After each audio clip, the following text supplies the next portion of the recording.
Hey, welcome back. It's Don. Glad you're back. It's number 3, part 3, getting personal in our series of modules called How to Find and Keep Commercial Photography Clients. I'm so glad you got this far. You're the third module in. You've done portfolio, you've done channels, and now we're going to start to figure out how that portfolio and the channels starts getting us personally involved with our clients. As you can see, right here we are, getting personal. From channels to specifics, the nitty-gritty. Let's get going, shall we? Getting personal, finding the real people who hire photographers. Now, we were talking before about channels. Channels are businesses. Channels are types of businesses, types of services. Pharmaceuticals is a channel, for instance. Camping gear is a channel, or camping in its just that form. Camping might be a channel, but camping gear is a channel. Great. Now we're going to start to look for people, one-on-one people that you can connect to that hire photographers to do photographs for the camping gear industry. Huh? Pretty cool. So in 2 weeks, we've gone from portfolio to channels, and now we're going to look at the names. How do you find those people who hire photographers? Getting personal is what I call it, and that's where we find the contacts for our client list. Now, this is the point where you've got that small list called channels, and now you're going to start to build a client list. These are the people you are going to speak with, be involved with, try to sell, show your book to, communicate with, and get jobs from.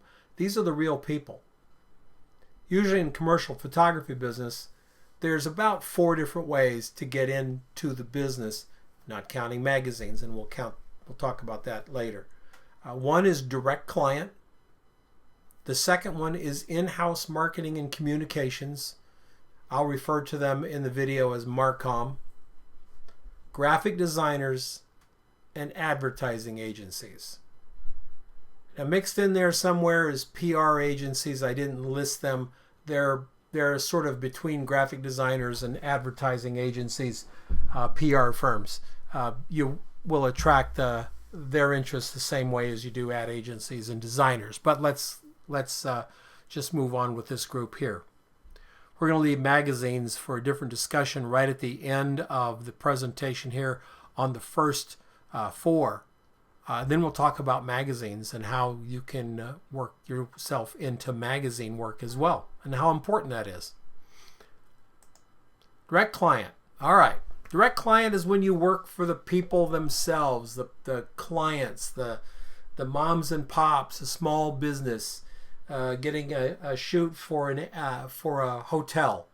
If the hotel's owned by Best Western, you're probably going to have to go through Best Western's Marcom, or Best Western's public relations arm, or somehow to get that job. However, some Best Westerns are franchises, and you can be hired by the owner of the hotel himself, the franchisee. Small restaurants, not chains, not Taco Bell, but Mama's Tacos. Maybe it's a really fancy restaurant that serves Mexican food. Mama's Tacos is going to be owned by Mama, and you can talk directly to Mama about shooting for her menu, shooting for her wall, shooting for her point of purchase, etc. That's direct client. And everything from manufacturing to artists to services, tech, anything can be brought into that fold of direct client and can be made a big part of your business. When you're first starting out this business, direct client's a great place to be because it's harder to find the people, and so there's not as much competition trying to find them. And B, the people themselves may not even realize that you can offer the service. So I've always been very successful in direct client and would recommend direct client to all of you first starting out in this business. Or if you just been in business for a year or two, and you're struggling with getting ad agency and graphic design work, great. Go after direct clients. They're out there. Lots of them.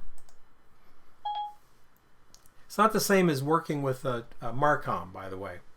It's Marcoms are bigger businesses usually. And these are smaller businesses, smaller companies. They need everything from product shots to trade ads, product sheets, product guides, web materials, event photography.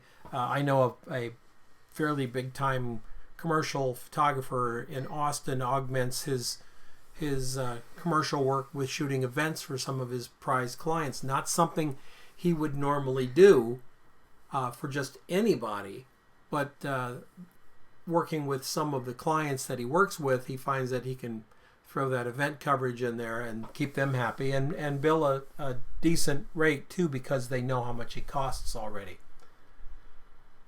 The problem with the direct clients is that sometimes they don't know the value of what it is that we do, and their budgets may not be quite as juicy as we'd like them to be. And that's okay when you're starting out. That's okay.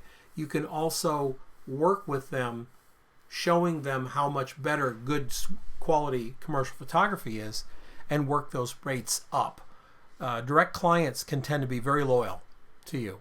So they can think of you as their photographer type thing, because you're making these one-on-one contacts. You're the owner of your business. The client you're talking to is the owner of his business. There's a respect there that can go quite far. Small boutiques, service-based companies. I mentioned on the slide here that I have a home organizer as a client. She organizes everything from closets to garages to what have you, and annually I make about $6,000 a year from the little shoots that we do here and shoots that we do there, just to stock her website, get some before and afters, that type of thing. Very nice. So they add up, folks. They really do add up. So a way to try to get into that market also is to find a designer friend of yours or someone that you know, and start to present to the direct clients as a full service. You can handle brochures and websites, etc., blending the photography and the design and giving them a single stop. That can be quite effective. This is one of the places that I think a lot of photographers never go. And I think it's so important. Research what these small companies do. Research means knowing that your work will be appropriate for them. Look at your portfolio. If it's a mom and pop organization and they sell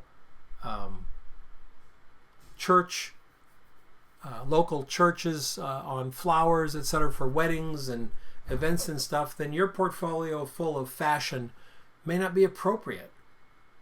Your portfolio full of highly stylized tech products may not be appropriate. Do not expect these folks to look at your great shots of tech gear and go, wow, if he shoots great stuff of tech gear, he probably also shoots great stuff of flowers and flower arrangements. Don't even go there. Doesn't mean that for every client you have to go out and shoot a new portfolio. Please.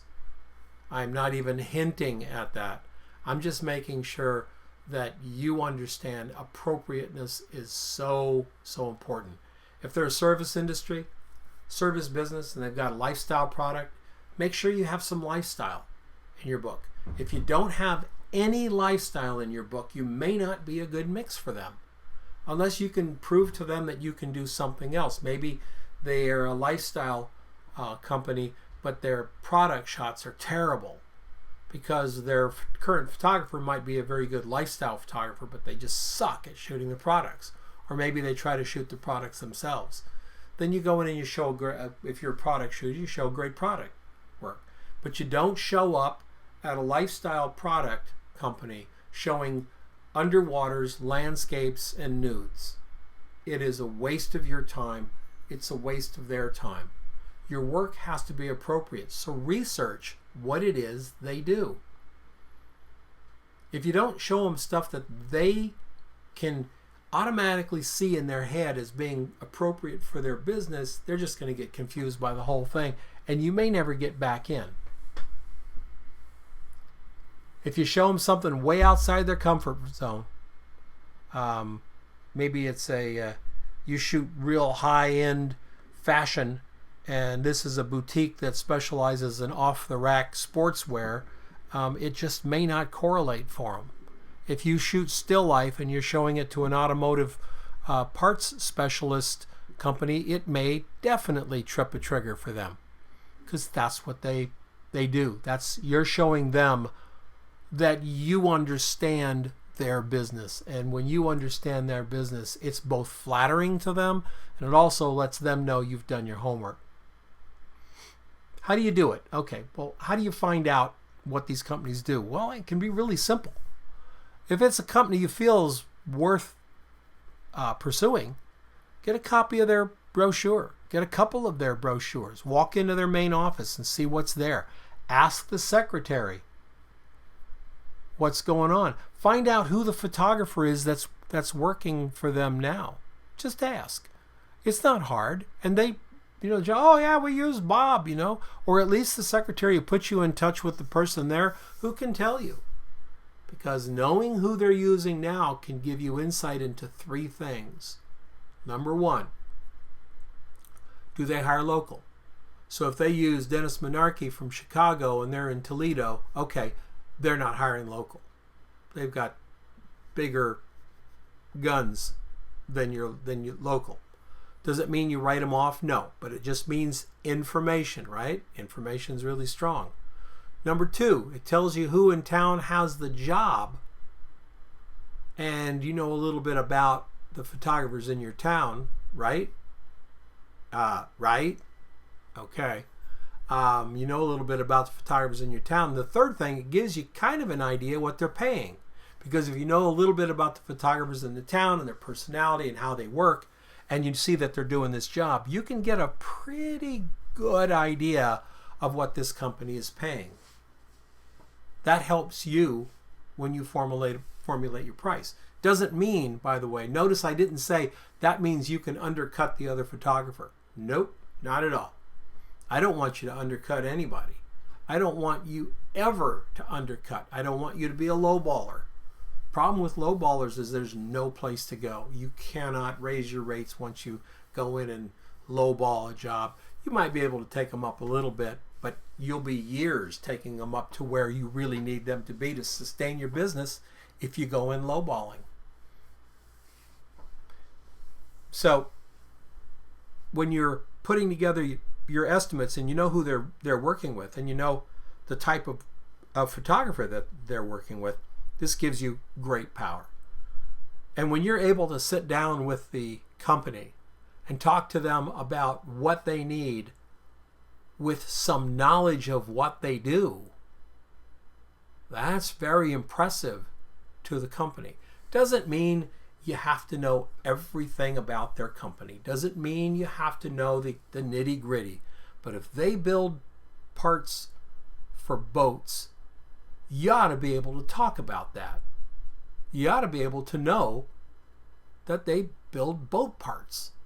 And they build boat parts out of wood and brass. And they do fine handcrafted work. Because if you're sitting there, I want to sell you, I'm a photographer and I'd like to work for you. Oh, that's great. Well, what do you know about our company? I don't know anything about your company. I don't know what you do. I don't know where you do it. I don't care. I just want to make photographs and get paid, baby. Nobody wants to work with someone like that. The confidence that you can bring to a client meeting when you've done your research can never be underestimated. It can be so powerful. The next group is the in-house marketing communications people. I refer to them as Marcom, marketing communications. And what they serve as is kind of being the company's owned ad agency. They're in-house, but they'll function very much like an ad agency and a design firm, maybe a little bit of both. They're going to be responsible for making the videos, the brochures. Sometimes they even do ads for trade publications. Sometimes they do even more than that, with the company just paying the big ad agency, the third-party ad agency, just paying them for television, radio, and media placement, that type of thing. It happens a lot, and it's going to happen even more. Marcom is becoming more and more powerful, especially in the tech industries and startups. In-house marketing, you'll find that mostly in larger companies and organizations. I've seen Marcoms as small as one person. I've seen them as big as 50, just here in Arizona. And you get into some of the larger Fortune 500s. I mean, they can be huge entities within the company. Working with them is really similar as working with a graphic designer or a small ad agency. Probably not as many levels of hierarchy than a true ad agency, but they are more open to new talent than ad agencies are, because their budget's in-house and there's not these huge markups, etc. So, I mean, you can get pretty good budgets working for Marcoms, absolutely, but the company themselves footing the bill instead of writing almost a blank check sometimes to an ad agency to get it done. So, pharmaceuticals, healthcare, insurance. I've worked for Marcoms for all of those, especially healthcare and insurance. State Farm, Farmers, those folks, even regional offices will have their own Marcoms in many cases. You work what I call linearly with them, very much the same as you work with an ad agency. They call you, they give you a job, you deliver the job, you send them a bill. It's very much that way. Not a whole lot of extraneous communications, etc. In most cases, every case is going to have, every situation is going to have the exception. So when I tell you this, I'm talking about most of the time.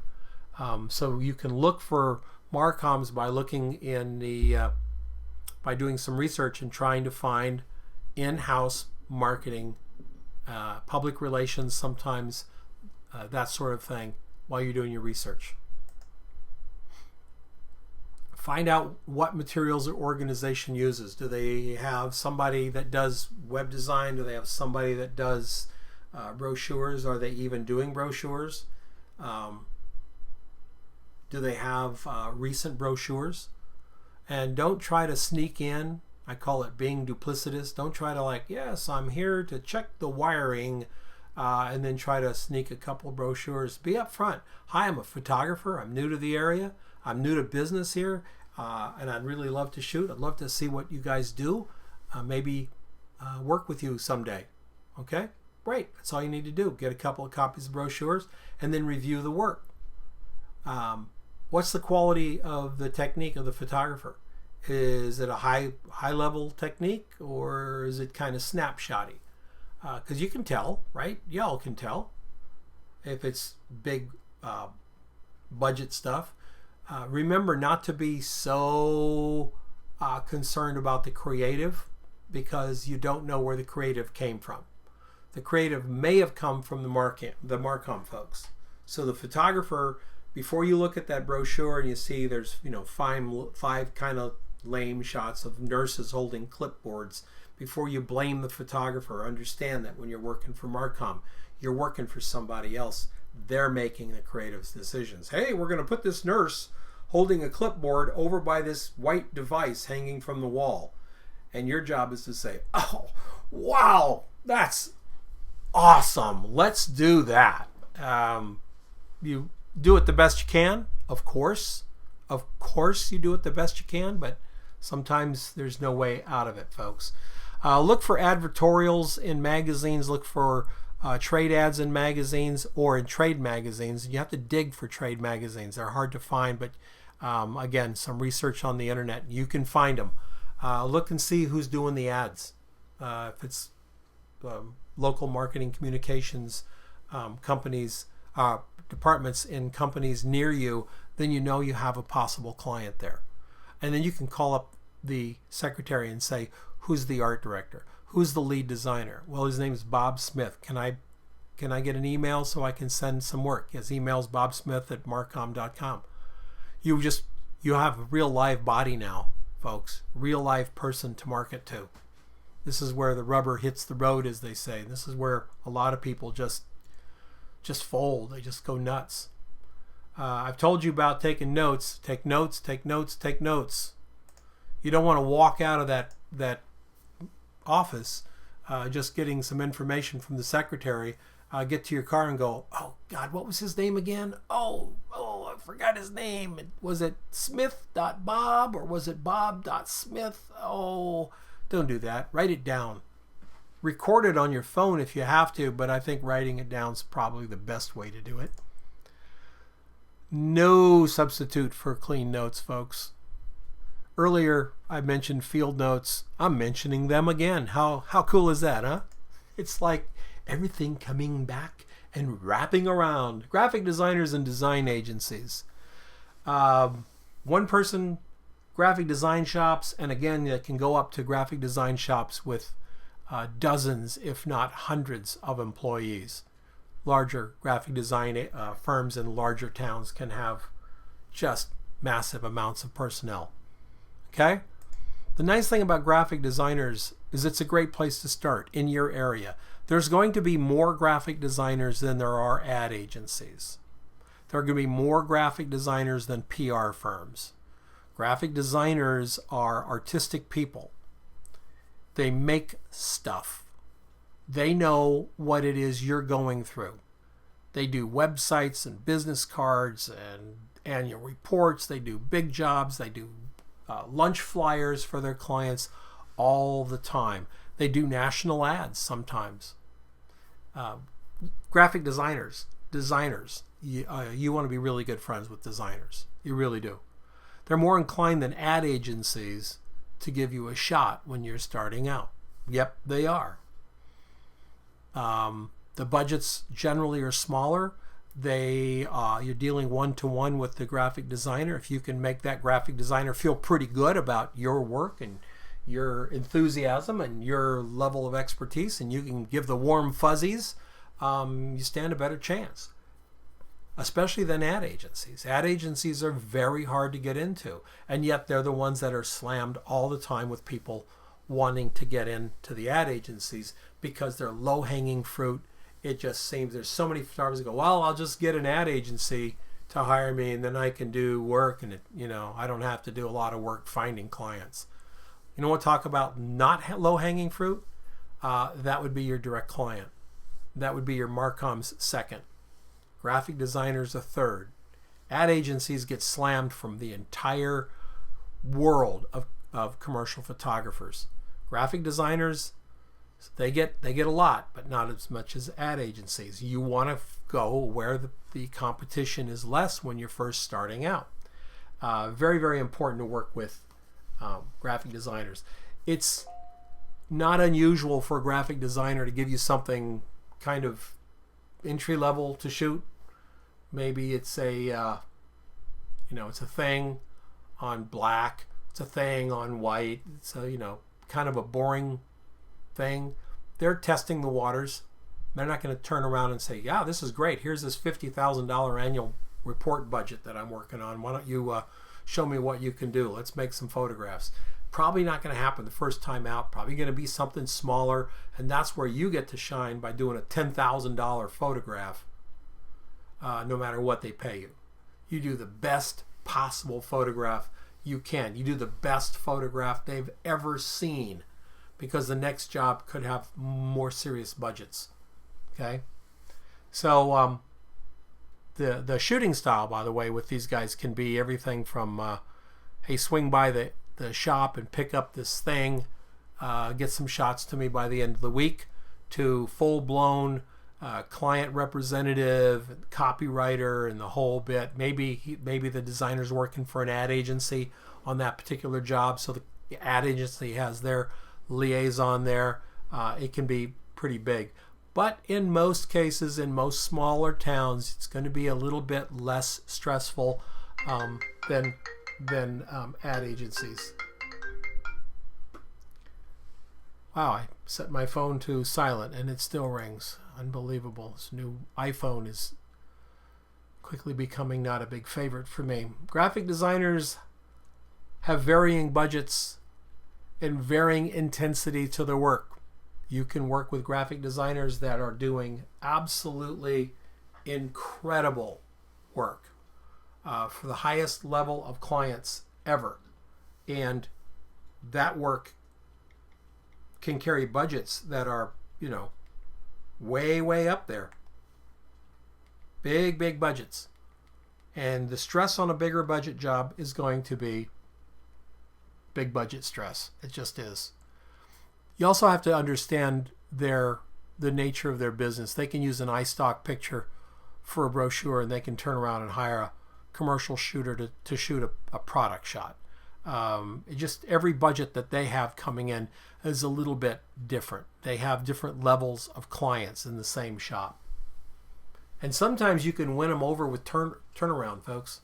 Just the fact that you're local, you're there, you're down the street, round the corner, just a little bit across town, and you can pick it up, shoot it right, and deliver it end of day or the next day. That can be a really, really big thing for graphic designers. So make sure you play it out pretty well. Graphic designers are probably going to want to know if you're kind of a fun person too, or at least somebody who is fun or pleasant to be around, because many times you spend many hours together making photographs, and if you're a negative downer kind of person, it may come as a big shock to you, but just nobody wants to hang out with you, man. So don't do that. The nice thing about graphic designers is they can kind of understand your portfolio maybe better than ad agencies. Ad agencies are very singularly focused. An ad agency may be looking for a photograph for their client who does fruit. And right now they're frantic on this client. Fruit is the name of the game. Everybody's having fruit for lunch. It's fruit. And you come in and you show vegetables, and maybe that's a problem. And don't think that doesn't happen, folks. It happens every day. They can be that focused.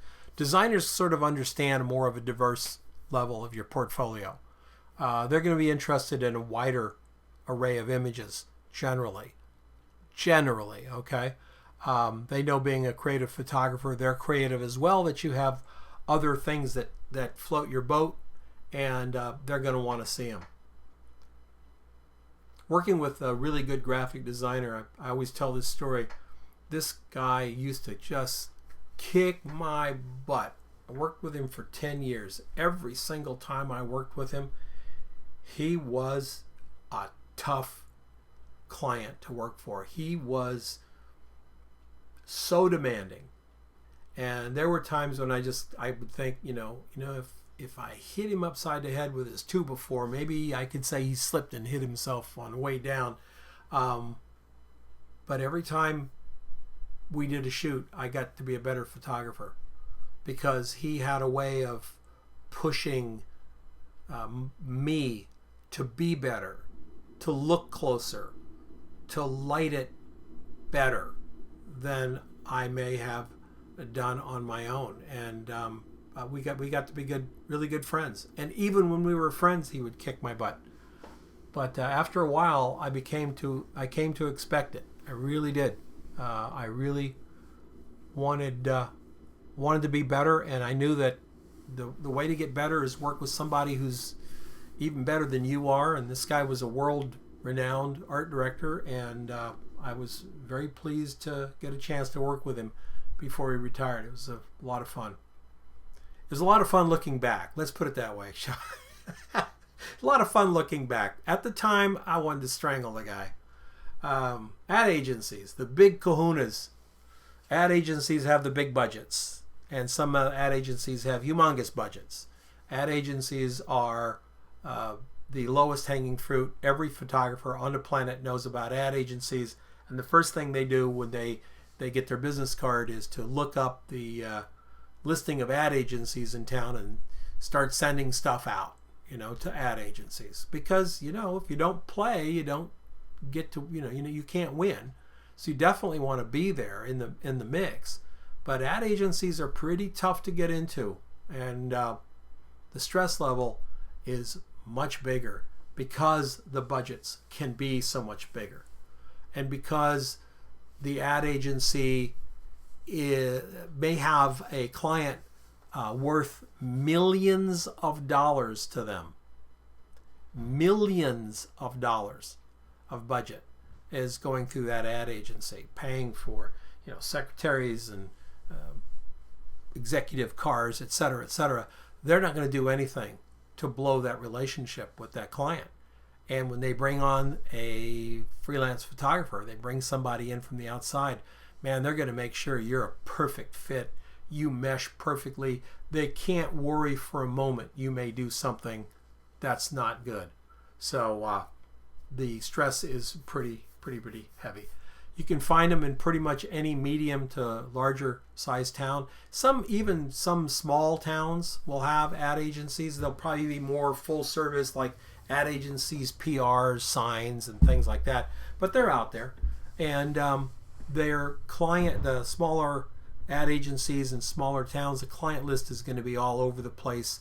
They do the town itself, the civic website, and they also do a car manufacturer doing placement for Ford or Chevy in the local newspapers, and they also do some design work for medium-sized hotel that's got 10 chains, or 10 hotels in the chain, that type of thing. So they're going to be more varied. You have 3 levels of creative in the ad agency. One level of creative, which you can't ignore, and I know there's a lot of jokes, and I know some people will say you're kidding, Don, is the account executive. I have gotten into ad agencies through the account executives. I've met account executives at meetings and those networking places, befriended them, and had them introduce me to the art director. The art director is the person in charge of the specific project to be done. So there's an art director, and that art director is working on the fruit cup account. Above him is the creative director. The creative director is the big kahuna for the entire creative department. Under him are 4 art directors. The guy doing the fruit cup, there's a gal doing women's running gear, and there's another art director doing something else, another art director doing something else. So the creative director is kind of the lead art director, so to speak. And you've got to get past all 3 of those generally to get into an ad agency. Many times the account executive can nix you because they just don't want to work with you, or they just know the client isn't going to like your work, and then the art director has to fight to get you on board. But he can't fight and get you on board if the creative director doesn't fall on his side. So the creative director looks at the account executive and says, I think you've got a point, you're done, you're not getting in. If the creative director looks at the account executive and says, look, I think the art director is making the right call here, let's trust him on this, then you're in. So you've got to make friends out of everybody in the ad agency. There's the term art buyer. In the larger ad agencies, you may have to deal with the art buyer. The art buyer is the first and highest level of person that you need to get through. You're not going to see the creative director or the art director or the account executive until you get through the art buyer. So the creative director might say, well, we're doing some shots from Mazda and doing some campaign work for Mazda. We need a lifestyle photographer whose work says young, vibrant, 25 to 35, higher end income demographic. That goes to the art buyer.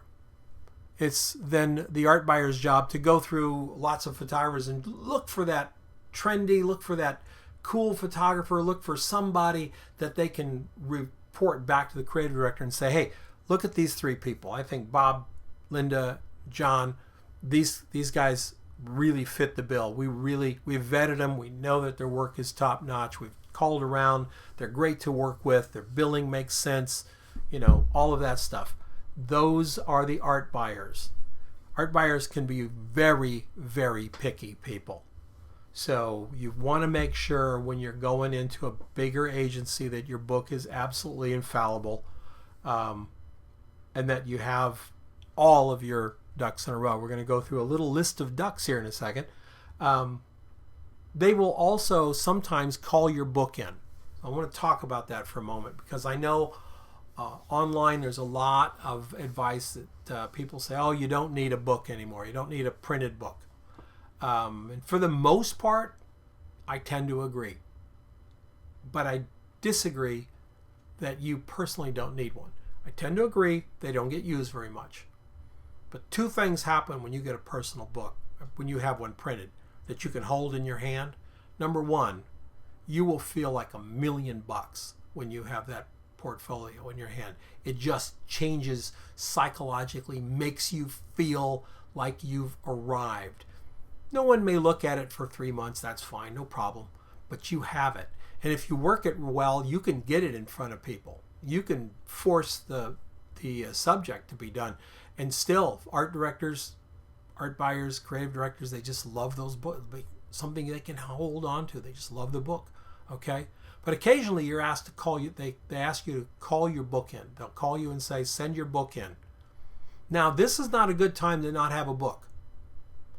It's not a good time because when they call you to send your book in, it isn't for some $500 product shot, folks. When they ask to see your books because they want to share the books with the client or whatever, it's generally a big budget. And now you don't have a book and you missed out. And there's no reason you can't have a book anymore. They're so inexpensive. You can get a blurb book, Artisan State, Artifact Uprising. There's so many places where you can get a nice book to send in. So many. So I said we were going to do a little checklist of getting your ducks in a row. So let's go through this, okay? If you're ready to go in an art director's door for an agency, a medium-sized or a bigger agency, let's run through this before. Have you shot to layout? Have you ever shot to really specific rules that they've given you? Maybe demographic, maybe location, maybe placement of negative space. Have you done that? Do you know how to do it? Have you worked with budgets before?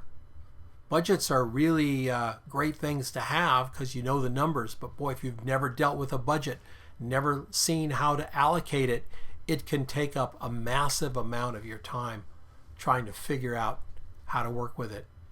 Are you confident that you can get the shot no matter what happens? You can get the shot because there's no, I could have done better if I had none in this business.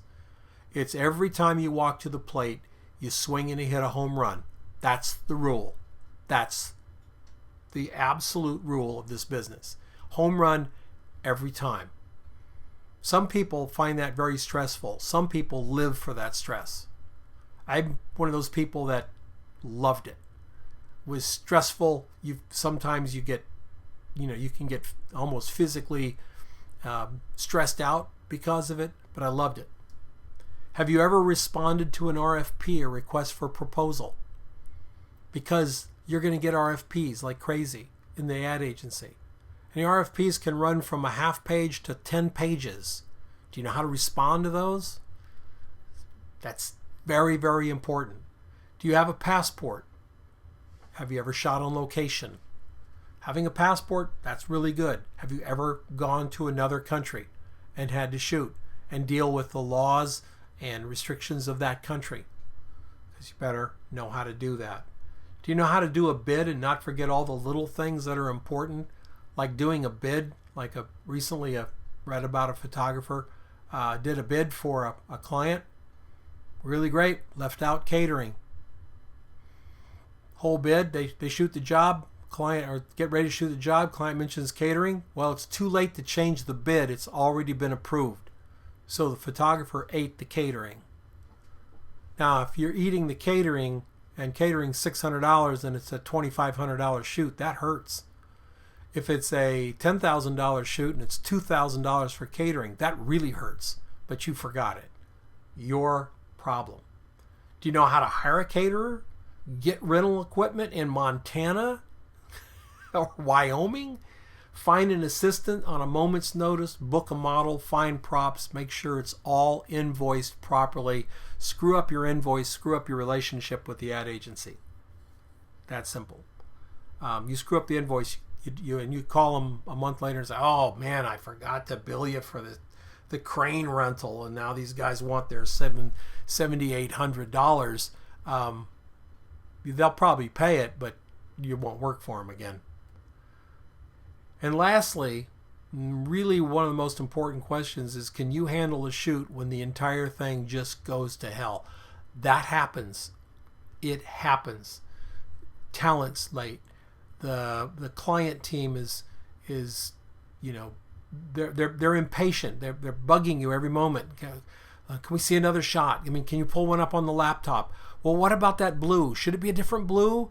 Let's call back to the home office and see what color blues are acceptable and all of that stuff. You've got to handle all of that and still be creative right then, right there. It's like herding cats sometimes. So what do you want to do first if you want to get into the ad agency business and work? Okay? As a matter of fact, if you want to do almost all of this work, you do this, but ad agencies, very, very important.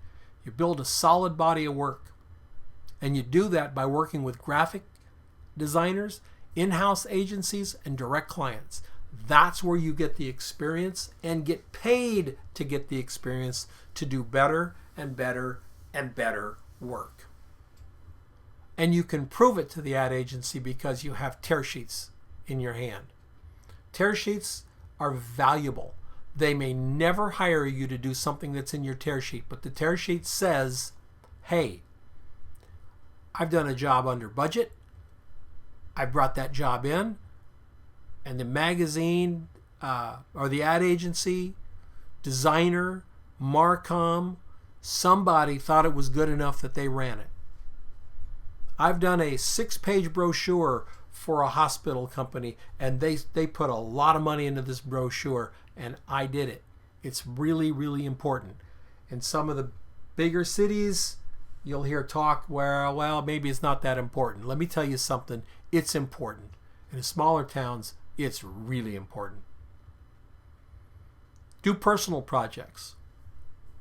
Use those personal projects as ways to get in the door at the ad agencies. Work for NGOs. Do work for charities. Many times, ad agencies, big graphic designers, they work for charities.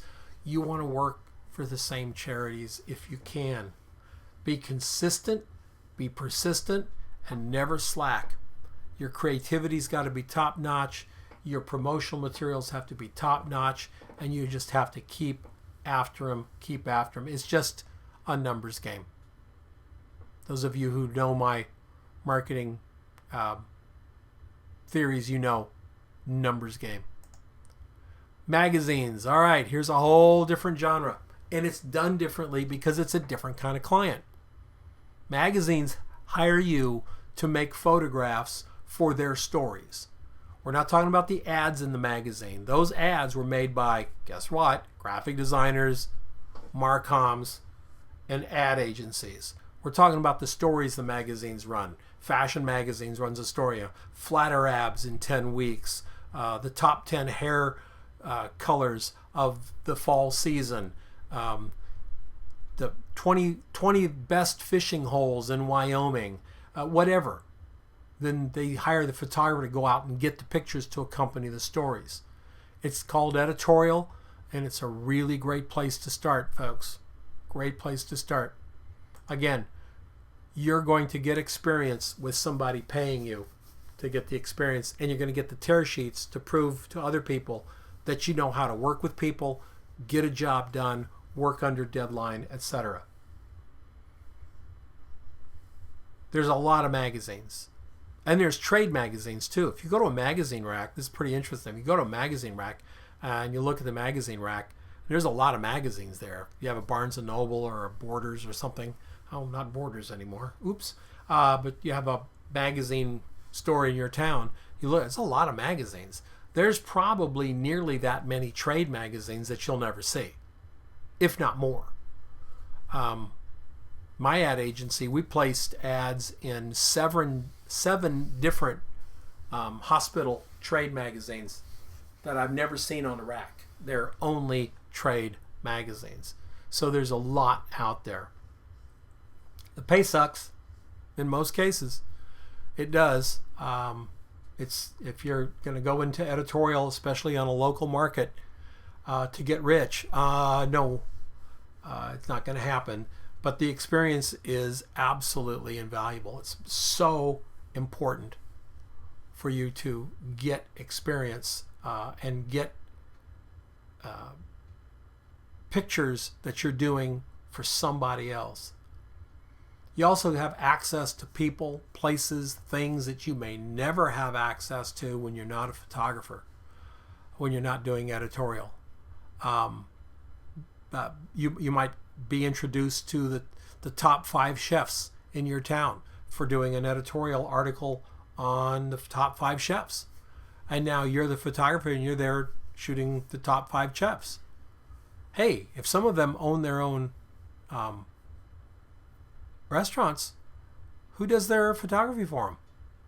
I mean, because you're right there right now working for a magazine taking really killer shots.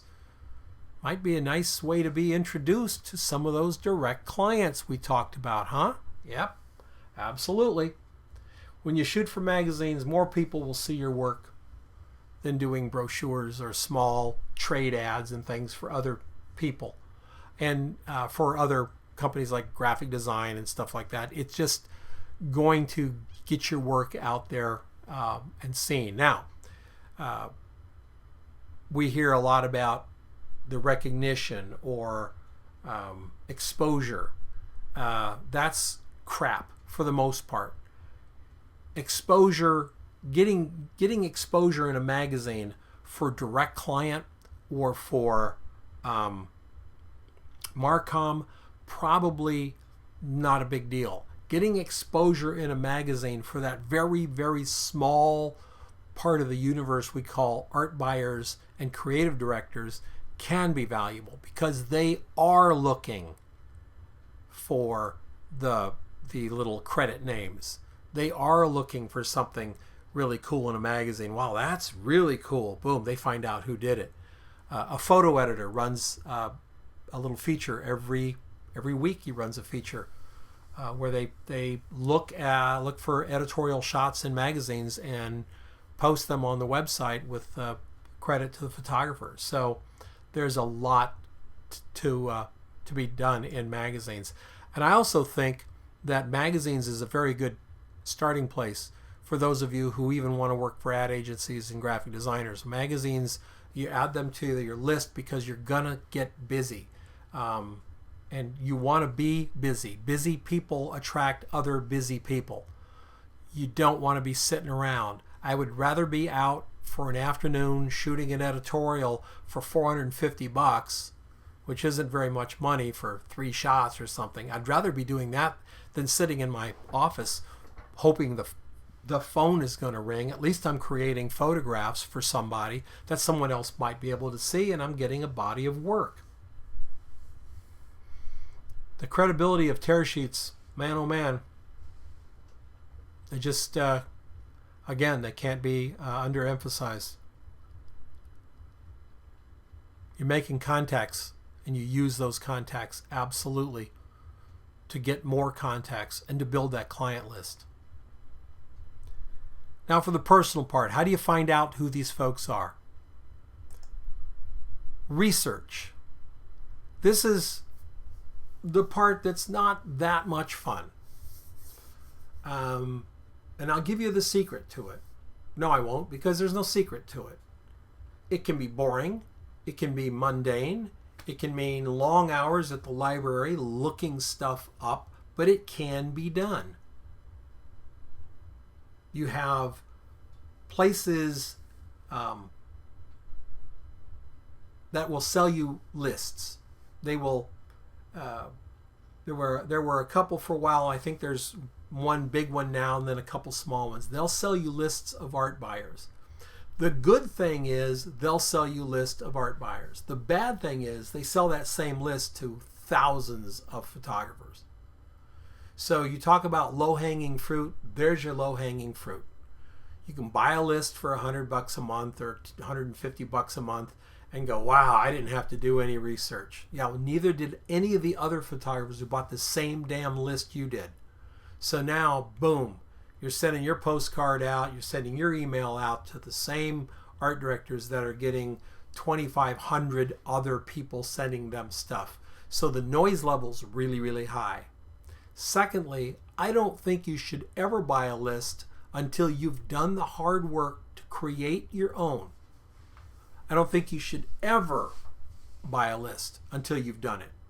Because when you do it, you see what's involved. When you do it, you get a methodology to go with it, and you start to feel the relationship.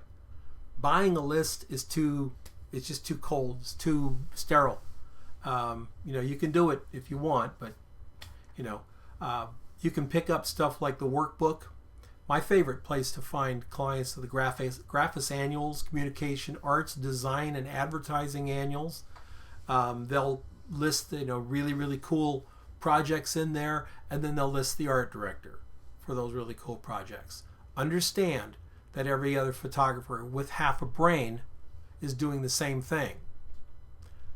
I can tell you that's not very many people, but believe me, it can make a difference. So what would I do? I'll go back 2 years.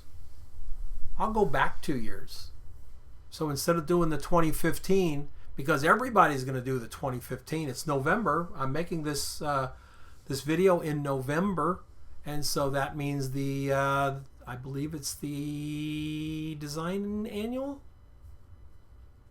I believe it's the Design Annual is out, so there'll be super cool designs with the names of the designers and the agencies they work for right there.